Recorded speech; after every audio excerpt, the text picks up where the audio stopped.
ನಮಸ್ಕಾರ ವೀಕ್ಷಕರೇ. ಭಾರತೀಯರು ದೊಡ್ಡ ಮಟ್ಟದಲ್ಲಿ ನಿರೀಕ್ಷೆ ಇರಿಸಿದ್ದ ಘಟನೆಯೊಂದು ಕೊನೆಗೂ ಘಟಿಸಿದೆ. ವಿಂಟರ್ ಸೆಷನ್ನಲ್ಲಿ ಬಿಲ್ಗಳೇ ಪಾಸ್ ಆಗ್ತಾ ಇಲ್ವಲ್ಲ, ಇವರೇನು ಬಿಲ್ ಪಾಸ್ ಮಾಡ್ತಾರೋ ಇಲ್ವೋ ಅನ್ನೋ ಅನುಮಾನಕ್ಕೆ ತೆರೆ ಬಿದ್ದಿದೆ. ಲೋಕಸಭೆಯಲ್ಲಿ one nation one election bill ಯಶಸ್ವಿಯಾಗಿ ಪಾಸ್ ಆಗಿದೆ.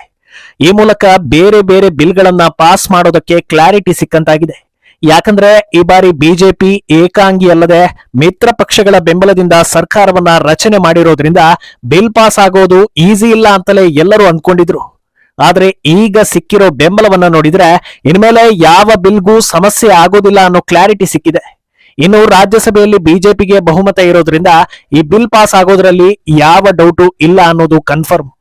ಇನ್ನು ಈ ಬಿಲ್ ಜಾರಿಗೆ ಬರೋದು ಯಾವಾಗ, ಇದರಿಂದ ಯಾರಿಗೆ ಲಾಭ, ಲೋಕಸಭೆಯಲ್ಲಿ ಬಂದ ವೋಟ್ಗಳೆಷ್ಟು, ಇದೆಲ್ಲವನ್ನ ಒನ್ ಬೈ ಒನ್ ವಿವರಿಸ್ತಾ ಹೋಗ್ತೀವಿ.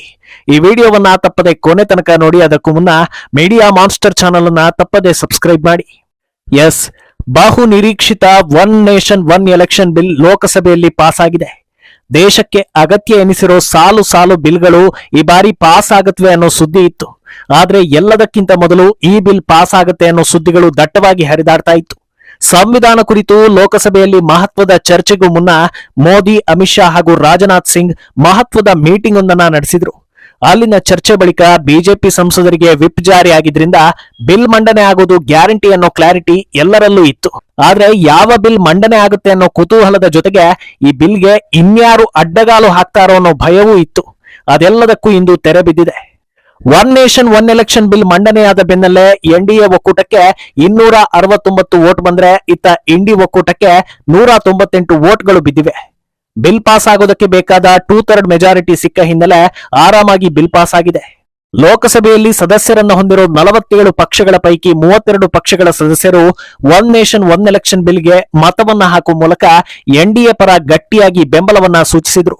ಸದ್ಯದ ಮಾಹಿತಿಗಳ ಪ್ರಕಾರ ಈ ಬಿಲ್ನ ಪವರ್ ಅಸ್ತಿತ್ವಕ್ಕೆ ಬರೋದು 2029ರಲ್ಲಿ.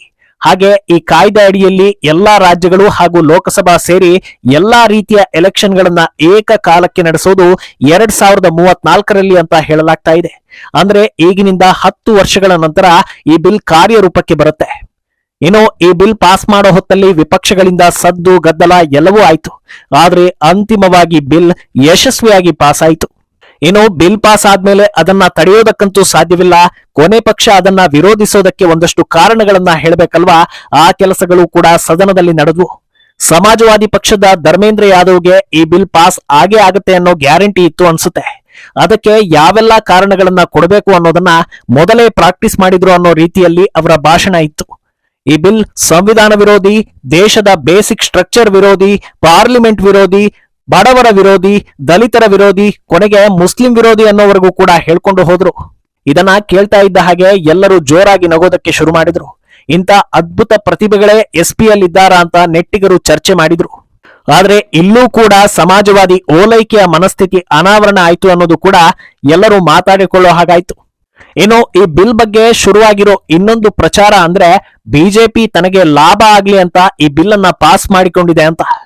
ಅದು ಹೇಗೆ, ಇದರಿಂದ ನಿಜಕ್ಕೂ ಯಾರಿಗೆ ಲಾಭ ಅಂತ ನೋಡ್ತಾ ಹೋಗೋದಾದ್ರೆ ಒಂದಷ್ಟು ಪ್ರಮುಖ ವಿಚಾರಗಳನ್ನ ಅನಾವರಣಗೊಳಿಸ್ತಾ ಹೋಗ್ಬೇಕು.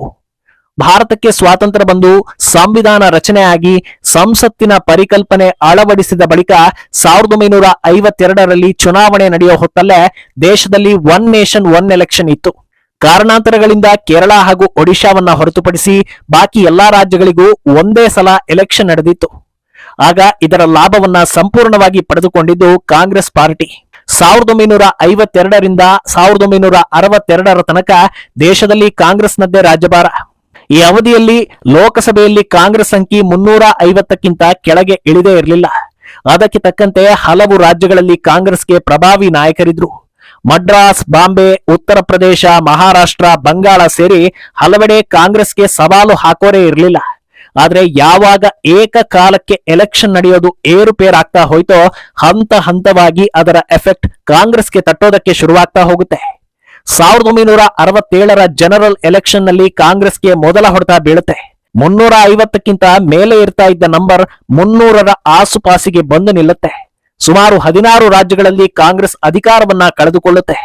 ಪ್ರಾದೇಶಿಕ ಪಕ್ಷಗಳು ಬಲಿಷ್ಠವಾಗುತ್ತಾ ಹೋಗುತ್ತವೆ. ಯಾವ ಯಾವ ರಾಜ್ಯದಲ್ಲಿ ಕಾಂಗ್ರೆಸ್ ಅಧಿಕಾರವನ್ನ ಕಳೆದುಕೊಳ್ಳುತ್ತೋ ಮುಂದಿನ ಲೋಕಸಭಾ ಎಲೆಕ್ಷನ್ ನಲ್ಲಿ ಆಯಾ ರಾಜ್ಯಗಳಿಂದ ಕಾಂಗ್ರೆಸ್ಗೆ ನಂಬರ್ ಕಡಿಮೆ ಆಗ್ತಾನೆ ಹೋಗುತ್ತೆ. ಯಾವ ರಾಜ್ಯಗಳು ಕಾಂಗ್ರೆಸ್ ಪಾಲಿಗೆ ಭದ್ರಕೋಟೆ ಅಂತ ಬಿಂಬಿತವಾಗಿದ್ವೋ ಅದೇ ಬಿಹಾರ, ಉತ್ತರ ಪ್ರದೇಶ, ಮಡ್ರಾಸ್, ಬಂಗಾಳ, ಒಡಿಶಾ ಹಾಗೂ ಪಂಜಾಬ್ನಲ್ಲಿ ಕಾಂಗ್ರೆಸ್ ಸೋಲುವಂತಾಗುತ್ತೆ. ಇದಾದ ಬಳಿಕ ಕಾಂಗ್ರೆಸ್ಗೆ ಗೆಲುವಿನ ಲಯ ತಪ್ಪಿ ಹೋಗುತ್ತೆ. ಒಂದೇ ಸಲ ಎಲೆಕ್ಷನ್ ನಡೆಸೋ ಪರಿಕಲ್ಪನೆಯನ್ನ ಬಿಟ್ಟಾಕಿ ಒಂದೊಂದೇ ರಾಜ್ಯಗಳನ್ನ ಕೈವಶ ಮಾಡ್ಕೊಳ್ಬೇಕು, ಲೋಕಸಭೆಯನ್ನ ಆಮೇಲೆ ನೋಡ್ಕೊಂಡ್ರಾಯ್ತು ಅನ್ನೋ ತೀರ್ಮಾನಕ್ಕೆ ಬರುತ್ತೆ. ರಾಜಕೀಯವಾಗಿ ಈ ಲೆಕ್ಕಾಚಾರ ನಡೀತಾ ಇದ್ದ ಹೊತ್ತಲ್ಲಿ ಅತ್ತ ಈ ರೀತಿ ಬೇರೆ ಬೇರೆ ಸಮಯದಲ್ಲಿ ಲೆಕ್ಕವಿಲ್ಲದಷ್ಟು ಎಲೆಕ್ಷನ್ ಗಳನ್ನ ನಡೆಸೋದ್ರಿಂದ ದೇಶಕ್ಕೆ ಆರ್ಥಿಕ ಹೊರೆ ಅಂತ ಬಿಜೆಪಿ 90ರ ದಶಕದಲ್ಲೇ ಸರ್ಕಾರಕ್ಕೆ ಮನವಿಯನ್ನ ಮಾಡಿರುತ್ತೆ. ಆದ್ರೆ ಅದನ್ನ ಕಾಂಗ್ರೆಸ್ ಸರ್ಕಾರ ಪರಿಗಣಿಸಿರೋದಿಲ್ಲ. 2014ರಲ್ಲಿ ಮೋದಿ ಸರ್ಕಾರ ಮೊದಲ ಬಾರಿಗೆ ಅಧಿಕಾರಕ್ಕೆ ಬಂದಾಗಲೂ ಬಿಜೆಪಿ ಅಂಗಳದಲ್ಲಿ ಒನ್ ನೇಷನ್ ಒನ್ ಎಲೆಕ್ಷನ್ ಕಾಯ್ದೆ ಇತ್ತು. ಆದ್ರೆ ಆ ಹೊತ್ತಲ್ಲಿ ಅದಕ್ಕಿಂತ ಆದ್ಯತೆ ನೀಡಬೇಕಾದ ಸಾಕಷ್ಟು ವಿಚಾರಗಳು ಬಾಕಿ ಇದ್ದಿದ್ರಿಂದ ಇದನ್ನ ಸ್ವಲ್ಪ ಹಿಂದಕ್ಕೆ ಸರಿಸಲಾಗಿತ್ತು. ಆದ್ರೆ ಈ ಬಾರಿ ಈ ಕಾಯ್ದೆ ಬಂದೇ ಬರುತ್ತೆ ಅನ್ನೋದು ಪಕ್ಕಾ ಆಗಿದ್ರಿಂದಲೇ ವಿಪಕ್ಷಗಳು ಆಗಾಗ ಕಾಯ್ದೆ ಬಗ್ಗೆ ವಿರೋಧ ವ್ಯಕ್ತಪಡಿಸೋದು ಹಾಗೂ ನೆಗೆಟಿವ್ ಸುದ್ದಿಗಳನ್ನ ಶೇರ್ ಮಾಡೋ ಕೆಲಸಗಳನ್ನ ಮಾಡ್ತಾ ಇದ್ರು. ಅದರ ಹಿಂದೆಯೂ ಕೂಡ ಬಲವಾದ ಕಾರಣಗಳಿದ್ವು. ಅದೇನೆಂದ್ರೆ ಕಳೆದ 10 ವರ್ಷದಲ್ಲಿ ಕಂಡು ಬಂದಿರೋ ಮಹಾ ಸತ್ಯಗಳು. 2014ರಿಂದ 2019ರ ನಡುವೆ ಲೋಕಸಭೆ ಟೈಮ್ನಲ್ಲೇ ಸಾಕಷ್ಟು ರಾಜ್ಯಗಳಲ್ಲಿ ವಿಧಾನಸಭಾ ಎಲೆಕ್ಷನ್ಗಳು ಕೂಡ ನಡೆದಿತ್ತು. ಅಲ್ಲಿ ಬಂದಿರೋ ಫಲಿತಾಂಶವೇ ವಿಪಕ್ಷಗಳಿಗೆ ಈ ಕಾಯ್ದೆಯನ್ನ ಅಪೋಸ್ ಮಾಡುವಂತೆ ಮಾಡಿರೋದು. 2014ರಲ್ಲಿ ತೆಲಂಗಾಣದಲ್ಲಿ ಬಿಆರ್ಎಸ್ ವಿಧಾನಸಭೆ ಹಾಗೂ ಲೋಕಸಭೆ ಎರಡರಲ್ಲೂ ಡಾಮಿನೇಟ್ ಆಯಿತು. ಇತ್ತ ಆಂಧ್ರದಲ್ಲಿ ಬಿಜೆಪಿ ಹಾಗೂ ಟಿಡಿಪಿಯ ಎನ್ಡಿಎ ಕೂಡ 2 ಫಾರ್ಮ್ಯಾಟ್ ನಲ್ಲಿ ಗೆದ್ದಿತ್ತು. ಒಡಿಶಾದಲ್ಲಿ ಬಿಜೆಡಿ, ಅರುಣಾಚಲ ಪ್ರದೇಶದಲ್ಲಿ ಕಾಂಗ್ರೆಸ್ ಹಾಗೂ ಸಿಕ್ಕಿಂನಲ್ಲಿ ಎಸ್ಟಿಎಫ್ ಕೂಡ ಏಕಕಾಲಕ್ಕೆ ಚುನಾವಣೆಯ ಲಾಭವನ್ನ ಪಡೆದುಕೊಂಡಿತ್ತು. ನಂತರ 2019ರಲ್ಲಿ ಆಂಧ್ರದಲ್ಲಿ ವೈಎಸ್ಆರ್ಸಿಪಿ, ಒಡಿಶಾದಲ್ಲಿ ಬಿಜೆಡಿ, ಸಿಕ್ಕಿಂನಲ್ಲಿ ಎಸ್ಕೆಎಂ ಪಾರ್ಟಿ ಕೂಡ ಇದೇ ಸೂತ್ರದಿಂದ ಬಂಪರ್ ಗೆಲುವನ್ನ ಸಾಧಿಸಿದ್ವು. 2024ರಲ್ಲಿ ಆಂಧ್ರ ಪ್ರದೇಶ, ಒಡಿಶಾ, ಅರುಣಾಚಲ ಪ್ರದೇಶಗಳಲ್ಲಿ ಬಿಜೆಪಿ ಲೋಕಸಭೆ ಹಾಗೂ ವಿಧಾನಸಭೆ ಎರಡರಲ್ಲೂ ಬಂಪರ್ ಗೆಲುವನ್ನ ಸಾಧಿಸಿತ್ತು. ಇದೆಲ್ಲವನ್ನ ಗಮನದಲ್ಲಿಟ್ಕೊಂಡೇ ಬಿಜೆಪಿ ಈಗ ಈ ಕಾಯ್ದೆಯನ್ನ ತಂದಿದೆ ಅಂತ ವಿಪಕ್ಷಗಳು ಆರೋಪಿಸ್ತಾ ಇರೋದು. ಸದ್ಯದ ಮಟ್ಟಿಗೆ ಬಿಜೆಪಿ ಎಲ್ಲಾ ರಾಜ್ಯಗಳಲ್ಲೂ ಸ್ಟ್ರಾಂಗ್ ಇರೋದ್ರಿಂದ 2 ಎಲೆಕ್ಷನ್ ನಲ್ಲಿ ಅವರೇ ಮೇಲುಗೈ ಸಾಧಿಸ್ತಾರೆ ಅಂತ ಆರೋಪಿಸ್ತಾ ಇವೆ. ಅಂದಹಾಗೆ ಮತದಾರರು ಲೋಕಸಭೆಯಲ್ಲಿ ಒಂದು ತೀರ್ಪು ಹಾಗೂ ವಿಧಾನಸಭೆಯಲ್ಲಿ ಇನ್ನೊಂದು ತೀರ್ಪು ಕೊಟ್ಟ ಉದಾಹರಣೆಗಳು ಸಾಕಷ್ಟಿವೆ. ರಾಷ್ಟ್ರ ರಾಜಧಾನಿ ದೆಹಲಿಯನ್ನ ತೆಗೆದುಕೊಂಡ್ರು ಅಲ್ಲಿ ಸತತ 3 ಬಾರಿ ಲೋಕಸಭೆಯಲ್ಲಿ ಜನರು ಬಿಜೆಪಿಗೆ, ವಿಧಾನಸಭೆಯಲ್ಲಿ ಸತತ 2 ಬಾರಿ ಆಮ್ ಆದ್ಮಿಗೆ ಜೈ ಅಂತಿದ್ದಾರೆ. ಆದ್ರೆ 2 ಎಲೆಕ್ಷನ್ ಏಕಕಾಲಕ್ಕೆ ಆಯ್ತು ಅಂದ್ರೆ ಜನರು ಅಷ್ಟೊಂದು ಗಮನ ಹರಿಸಿ ನಿರ್ಧಾರವನ್ನ ಬದಲಿಸೋದಿಲ್ಲ. 2 ಕಡೆಗಳಲ್ಲೂ ಒಂದೇ ಪಕ್ಷಕ್ಕೆ ವೋಟ್ ಹಾಕ್ತಾರೆ. ಸದ್ಯದ ಮಟ್ಟಿಗೆ ಬಿಜೆಪಿಗೆ ಇದರಿಂದ ದೊಡ್ಡ ಲಾಭ ಇದೆ ಅನ್ನೋದು ಇಂಡಿ ಒಕ್ಕೂಟ ಮಾಡ್ತಾ ಇರೋ ಆರೋಪ.